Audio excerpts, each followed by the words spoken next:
families of the victims in Manchester, the Coptic community in Egypt, that of course had a terrible attack, and we just heard of another attack in Afghanistan as well. As we discussed throughout this G7, we stand in solidarity against acts of terror and in support of communities affected by it. Thank you all for being here today. It's a pleasure to speak with you all as we wrap up another successful G7 summit, this time in beautiful Taormina, Italy. I'd like to first thank Prime Minister Gentiloni for being such a gracious host. I'll really have to pull out all the stops in 2018 to live up to his fine example. J'aimerais d'abord faire quelques observations avant de prendre vos questions. Tout d'abord, ce sommet est un bon rappel de l'important travail qu'effectue cette organisation.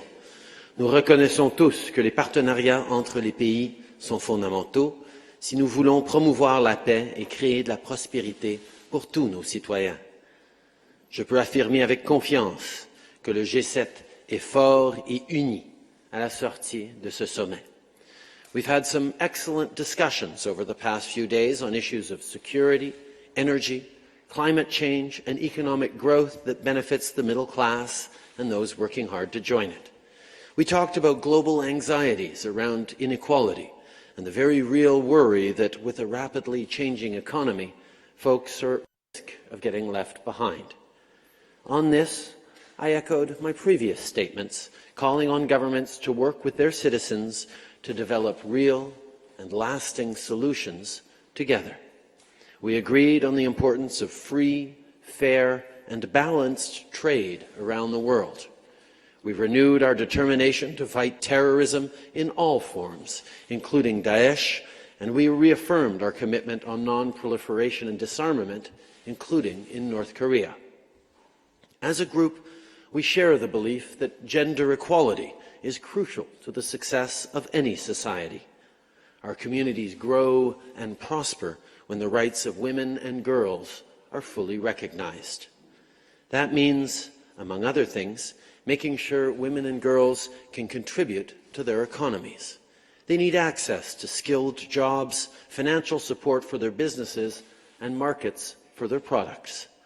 In order to empower women and girls around the world, we, the G7, are proud to adopt the first G7 roadmap for a gender-responsive economic environment, to be continued as Canada hosts the G7 in 2018. Et sur ce point, je suis heureux de profiter de cette occasion pour annoncer l'emplacement du sommet de l'an prochain. Nos partenaires du G7 se joindront à nous dans Charlevoix, au Québec, pour discuter des enjeux les plus importants auxquels nos pays font face. Je suis certain que mes homologues tomberont amoureux de cette région, tout comme les Canadiens le sont depuis des générations. Encore une fois, je tiens à remercier le Premier ministre Gentiloni de nous accueillir ici à Taormina et pour ce sommet réussi basé sur le partenariat et la collaboration. Pour terminer, je veux vous donner un aperçu de l'endroit où aura lieu le G7 l'an prochain. Mesdames et messieurs, Charlevoix.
Merci beaucoup. Je suis prêt à prendre vos questions maintenant.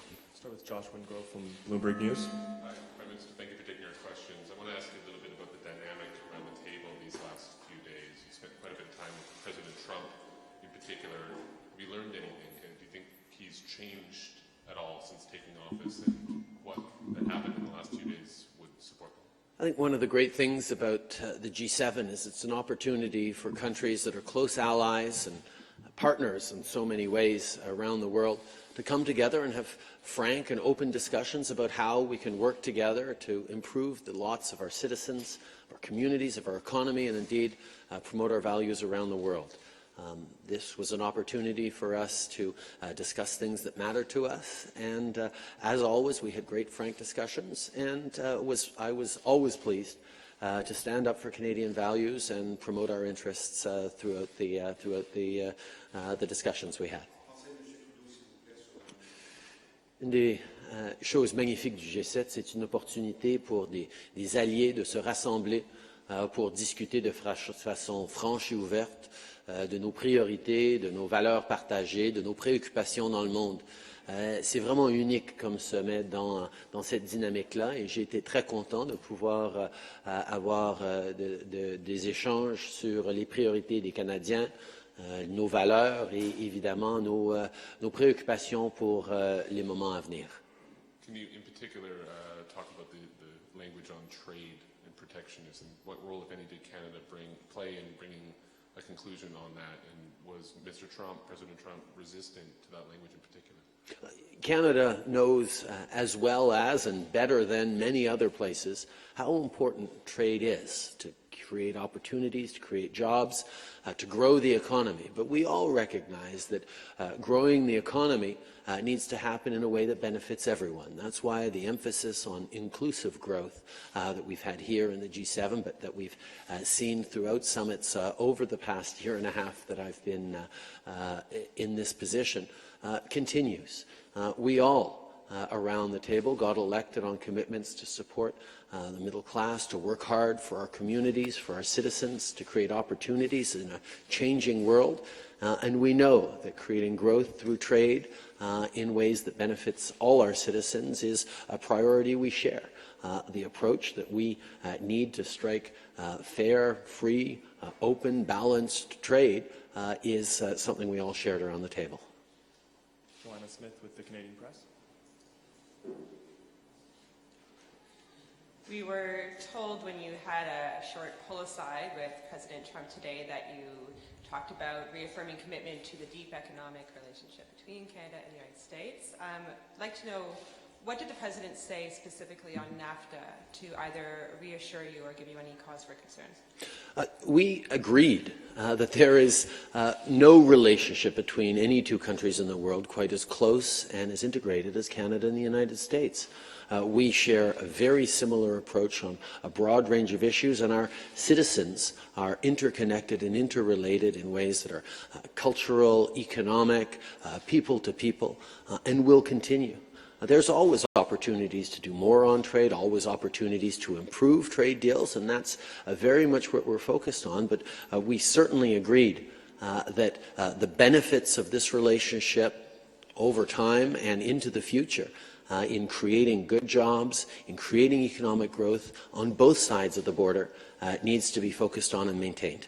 Est-ce que monsieur, oui, en français, s'il vous plaît, est-ce qu'il vous a donné des assurances? Excusez, je vous laisse répondre, monsieur.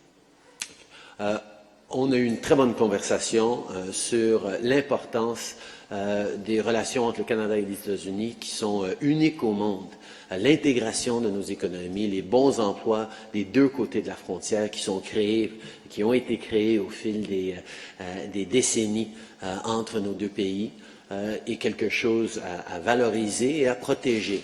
Et évidemment, l'ALENA a été amélioré une douzaine de fois au fil des 2 dernières décennies. Alors, il y a toujours des matières à travailler ensemble pour encore améliorer les opportunités pour nos économies, nos communautés, nos travailleurs, mais on est tout à fait d'accord là-dessus. And just to follow up, and again in English and en français, s'il vous plaît, all those things were said by both of you, and they were all true before President Trump started the 90-day countdown to renegotiating NAFTA. So what, again, specifically today, did you talk about that tells us anything we didn't know already about that trade agreement and its future? we have been consistent from the very beginning that the deep trade relationship between Canada and the United States is one that we should focus on building on and indeed enhancing, because millions of good jobs on both sides of the border depend on the smooth and safe flow of goods, services, and people back and forth across our border. That is something that we both recognize and both respect, and we look forward to working together to further deepen and amplify the economic success of citizens on both sides of the border. Shirley Engel with Global News. Good afternoon, Prime Minister. The Italians chose Taormina because they wanted to highlight the migrant crisis. And just the other day, dozens more perished off the Libyan coast, many of them toddlers. Aid groups say the G7 failed to address this crisis, that you looked at this through the lens of terrorism rather than humanitarian, and that basically it was a PR move. Do you agree with that assertion? Can you give us some insight about the discussion at the table and any specific measures Canada will be taking? We had an excellent series of conversations on migration around the G7 table, directly where we highlighted the responsibility we have to work together to improve the opportunities of people around the world, particularly in the session, which was an outreach with African leadership. We talked about the challenges of drought, of terrorism, of economic opportunities lacking for young people in Africa as one of the things that we had to address as a global community to ensure that people had opportunities everywhere, wherever they are in the world, so that they're not driven to desperate measures to try and improve their lot, their future, their families. This is an issue that we've taken very, very seriously during these discussions, and one to which we know there are no easy solutions, but our commitment to work together responsibly and with real global leadership was evident throughout our discussions. En français, s'il vous plaît. L'enjeu des défis migratoires a certainement été abordé à plusieurs reprises pendant ces rencontres, évidemment entre nous, où j'ai souligné le rôle que le Canada a joué et notre perspective très positive sur l'immigration comme source de croissance économique et d'opportunités pour nos communautés ainsi que pour le monde, mais aussi avec les conversations avec les leaders africains. On a parlé de la responsabilité de la communauté internationale de diminuer ce sentiment de besoin que trop de jeunes ont à travers le monde, de devoir quitter leur maison, leur patrie, pour essayer d'avoir des opportunités économiques, pour essayer de pouvoir bâtir un avenir. Nous nous devons d'investir comme communauté internationale dans les opportunités économiques, dans la sécurité alimentaire, dans la lutte contre le terrorisme, dans l'innovation et les investissements qui vont permettre à des jeunes en particulier d'envisager un avenir chez eux et non prendre des risques horribles pour essayer d'avoir une vie meilleure. There was a caveat in the communique to reaffirm state sovereignty and protect national interests and security. That's kind of a given in North America and doesn't really apply to Europe where borders are so fluid. Can you talk about the discussion at the table that necessitated that extra caveat, and was it necessary? I think we always need to reassure citizens that openness to immigration goes hand in hand with security of our communities in our country. I think that's something that everyone understands. Certainly in Canada, we've been able to demonstrate that openness to immigration, to refugees, has been a tremendous benefit to our country, has created strength and richness in our communities, and opportunities for Canadians and new Canadians to succeed. That is something that we respect and recognize, something we defend very strongly in Canada, while at the same time recognizing the rights of different countries to approach their challenges in a range of ways. Monsieur Trudeau, je vous laisse prendre votre verre d'eau. Vous avez dit au tout début que c'est un G7 fort et uni.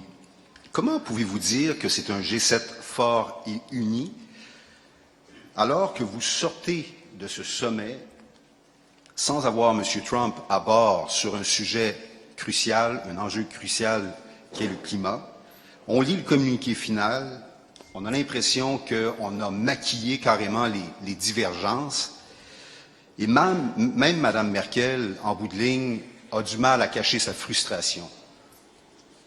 Ben, comme j'ai dit plusieurs fois et comme je continue de répéter, je respecte le droit de leaders de différents pays de faire leur propre choix en matière de politique. Il n'y a pas personne qui va me dire au Canada comment je dois gouverner, c'est les Canadiens qui déterminent. Nos politiques vont être faites au Canada et je m'attends à ce que les autres sentent de même. Mais on n'a rien maquillé, on a dit très très clairement qu'on reconnaît que les États-Unis sont encore en réflexion par rapport à leur approche à l'accord de Paris, mais je peux vous assurer que M. Trump était en mode, le président Trump est en mode écoute à ce moment-là, et on a tous illustré et démontré à quel point nous trouvons que c'est important de se rassembler dans la lutte contre les changements climatiques. J'ai souligné ce que je souligne toujours au Canada, qu'on ne peut pas bâtir une économie forte sans s'occuper de l'environnement en même temps. Les Canadiens savent bien ça. Nous savons que d'investir en innovation, en efficacité énergétique, en nouvelles technologies vertes, ça fait partie de comment on va créer des bons emplois pour les années à venir. Je sais que tout le monde a bien écouté autour de la table, incluant le président. Alors, en anglais, s'il vous plaît, M. Trudeau. The fact is, we all recognize around the table that each of us has a responsibility for setting the policy and approach that each of our countries have. I'm not going to lecture another country on what they should do, nor will I have my positions determined by anyone outside of Canada. We listened to each other, we engaged robustly, and it is explicitly written in the communique that we respect President Trump's choice to reflect further on their engagements around climate change and the Paris Accords. But what I made very, very clear is something that I make clear all the time to Canadians and that we understand deeply, is that you cannot build a strong economic future for your citizens, for your country, unless you are at the same time protecting and mindful of the environment. The way to build good jobs for the future, a competitive workforce, competitive industries, is going to be by innovating and leading on reducing our carbon emissions, on creating new technologies and cleaner sources of energy. We know that's the way the world is going, and I know that everyone, including Mr. Trump, listened to that very carefully around the table. Certains diront qu'on hérite en ce moment de la pire dynamique depuis plusieurs années au niveau du G7. Comment allez-vous composer avec ça alors que vous apprêtez justement à prendre cette présidence? Expliquez-nous comment vous allez vous y prendre pour arriver à ramener tout le monde un peu à bord. Justement, ce que je dis, c'est que nous sommes d'accord sur bien des choses et nos valeurs, nos approches diffèrent des fois légèrement, mais en matière de livrer pour nos citoyens, de bâtir un avenir plus fort, d'être concentré sur de la croissance inclusive pour donner des opportunités à tous nos citoyens de réussir, de défendre la cause de la femme, d'être responsable par rapport à la sécurité de nos citoyens. Et le besoin d'innover et de regarder les nouvelles technologies, nous sommes tous d'accord.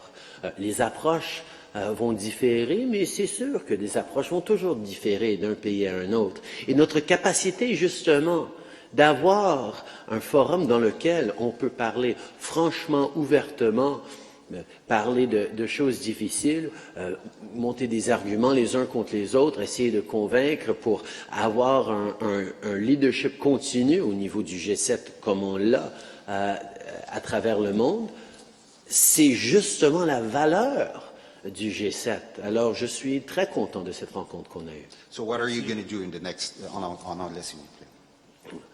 I think one of the things that is very clear from this G7 is that the utility of having a forum in which we can speak strongly and frankly about the things that we agree on, which are tremendously important, and highlight arguments on where we disagree to try and bring people along on various issues, is exactly what the G7 is why the G7 is so valuable.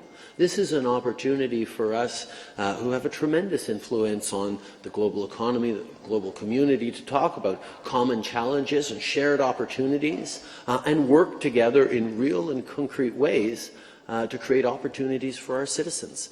That is what the G7 is all about, and that's what I'm looking forward to working on with all the members of the G7 in the coming years. David Cochran with CBC News. Hi, Prime Minister. If you can answer this in French and in English, please. I wanted to follow up on the climate change issue, the fracture there. This really seems to have devolved into the G6 plus Donald Trump.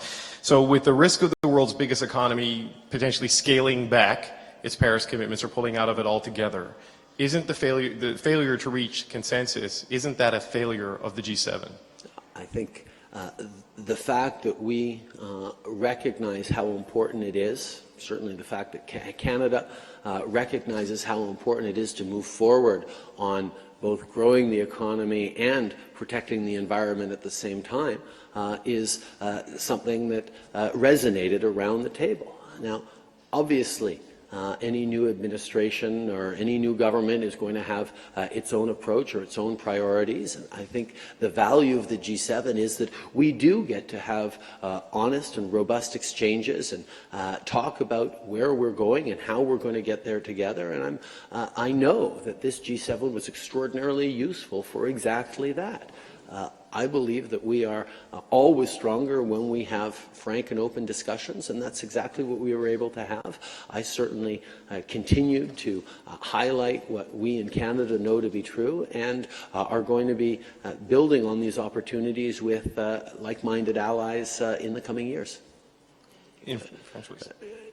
La valeur du G7, c'est de pouvoir justement avoir des occasions d'avoir des échanges robustes et franches sur des enjeux d'importance pour nos citoyens, pour le monde. C'est exactement ce qu'on a fait, c'est exactement ce qu'on va continuer à faire avec nos partenaires et alliés. Et je peux vous assurer que le Canada va continuer de comprendre que de bâtir une économie forte et un environnement protégé en même temps, c'est une opportunité pour nous et c'est justement une opportunité pour le monde. So, Prime Minister, even with this much shorter communique from last year, you managed to dump a lot of caveats into the trade section. So the point that every country could essentially go home and interpret it to their own benefit. So with this communique out, with NAFTA on the table, do you believe that after this meeting that your definition of free trade, fair trade, and protectionism is the same as Donald Trump's? As I've said, I look forward to working with the American president and his administration on deepening the opportunities and the trade ties between our two countries. We know that economic growth happens through trade, and we know that we need to focus on making sure that that growth is inclusive, that it benefits the middle class and those working hard to join it, that it creates opportunities for small businesses, for investors on both sides of the border. This is our focus, and that's exactly where we are very much like-minded and are going to continue to be as we look at ways to deepen and strengthen the extraordinary trade relationship between Canada and the United States. Bob Fife with the Globe and Mail. Can you say that in French first? Comme j'ai toujours dit, nous savons que la croissance économique vient de meilleurs échanges commerciaux dans le monde. Nous devons nous concentrer sur le fait que cette croissance doit être inclusive, doit créer des opportunités pour les petites et moyennes entreprises, les travailleurs, les investisseurs des deux côtés de la frontière. Créer de la croissance économique qui fonctionne pour tout le monde au pays est un but partagé par le président américain et moi-même. Nous allons travailler ensemble pour créer plus d'opportunités économiques pour nos citoyens. C'est exactement ce sur quoi on se rejoint et on va continuer de travailler. Prime Minister, the summit did not succeed in moving Mr. Trump on climate change, on migration, and for that matter, really on trade. But the White House office said at a briefing earlier that the president thought it went unbelievably well and that he appreciated all the frank discussions he had with fellow leaders. I'd like to get a sense from you, sir, what's the dynamic like working with Mr. Trump, and is there any sort of personal exchanges that you could tell us about how you interacted with the president? Actually, as I've said, I think the summit went very well. I think we had an opportunity to talk about issues that matter to each of our countries and our citizens. We got an opportunity to have a robust and strong exchange of views, as we should, as countries that have a tremendous impact on how the world unfolds. This is an opportunity for us to come together and think about how we're going to better serve our citizens in the coming year. How we're going to create opportunities around the world for greater stability, greater prosperity, greater opportunity. And on that basis, there was a tremendous amount of good work done around the G7 table, particularly hearing from African leaders on their perspective on what we can do to help them continue to grow and succeed while facing very real challenges. The exchanges were always frank and positive. I highlighted repeatedly how important it was for us to build an economy that protects the environment at the same time, and it was something that was very well received around the table by all members. In French, sir. Okay. Comme j'ai dit plusieurs fois, je trouve que ça a été une bonne rencontre qui nous a permis d'avoir des échanges robustes sur des enjeux qui sont importants pour nos citoyens. On s'est aligné sur beaucoup d'enjeux. On a eu des discussions importantes sur d'autres enjeux sur lesquels les différentes perspectives ont été matière à réflexion. Et je sais que le travail que nous faisons autour de la table du G7 demeure un outil important pour bâtir un monde avec plus d'opportunités et plus de prospérité pour tous. Prime Minister, with all due respect, I'm going to try to move you off your talking points and come back to NAFTA, which you never really answered the question. Can you tell us what you talked to the President about NAFTA and any other issues that you raised with him during that short time that you had an opportunity to speak with him? Can you give us some specific details so we can tell Canadians? We talked again about how the positive relationship between Canada and the United States is one that we have to enhance and strengthen for the benefits of both of our citizens. We ensure that we talked about a broad range of issues, as happens every time I sit down with the President. We talked about softwood lumber, we talked about aerospace industry, we talked about steel and aluminum and the importance and integration of our economies on so many different levels. And we agreed that we need to continue to keep working together constructively to amplify the success that citizens and communities have on both sides of our border. Comme toujours, fallait juste poser la bonne question, Robert. Comme toujours, nous avons parlé de l'importance des liens entre le Canada et les États-Unis, de l'importance de la croissance économique partagée et l'importance de travailler ensemble pour justement amplifier cette réussite qui est unique en termes de dynamique entre deux pays dans le monde. Comme à chaque fois que j'ai eu des échanges avec le Premier ministre, le président américain, j'ai parlé du bois d'œuvre, évidemment, et de l'importance de continuer de travailler vers un accord. On a parlé de l'acier et de l'aluminium, on a parlé de l'aéronautique, on parle de bien des enjeux sur lesquels on va pouvoir travailler ensemble pour créer des emplois, des opportunités, de la croissance économique qui va bénéficier à nos travailleurs et à nos communautés. Final question from Der Spiegel. Thank you. Mr. Prime Minister, G7 is a very European format. In addition to the 7 state leaders, there are always 2 EU leaders at the table. Do you think that maybe G20 is better suited for discussing the really global issues and finding good solutions?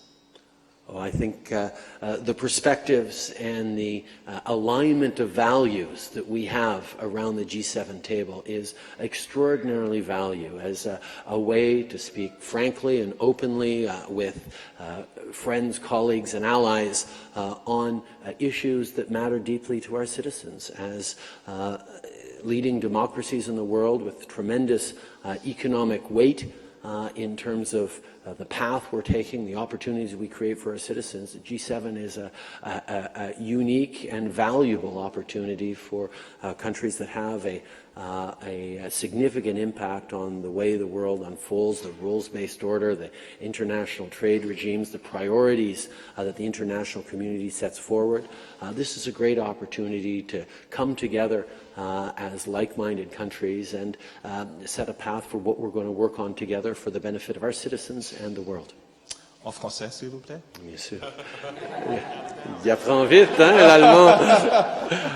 Le G7 demeure une institution unique et importante, une occasion pour des pays alliés, amis, collègues, de parler des enjeux qui leur préoccupent de façon franche et ouverte. Nous sommes des démocraties avec des économies qui ont une grande influence sur le monde. Nos valeurs, nos préoccupations, ça nous permet de travailler ensemble, justement, pour mettre à l'avant-plan nos priorités sur la scène internationale, que ce soit des enjeux qui affectent nos citoyens ou des citoyens de la planète. C'est très important d'avoir un endroit comme un forum comme le G7 où nous pouvons travailler ensemble avec des gens avec qui on est d'habitude très en accord. Mr. Prime Minister, the next G20 summit will be in July in Germany. What are your hopes and expectations? I very much look forward to returning to Hamburg, to discussing issues that matter very much both to Chancellor Merkel, to myself, and to the world. Issues of inclusive economic growth, issues of rule of law and democracy, issues of opportunity for women, and emphasizing the importance for gender equality in the world. This is the G20 is an opportunity to bring together very disparate countries, very disparate perspectives, and talk about the kinds of things we need to do and look for how we can work together for the benefit of the entire world. It's a very different kind of forum than the intimacy of the G7, but it's one that is extremely valuable, and I'm very much looking forward to it. Thank you. Merci tout le monde.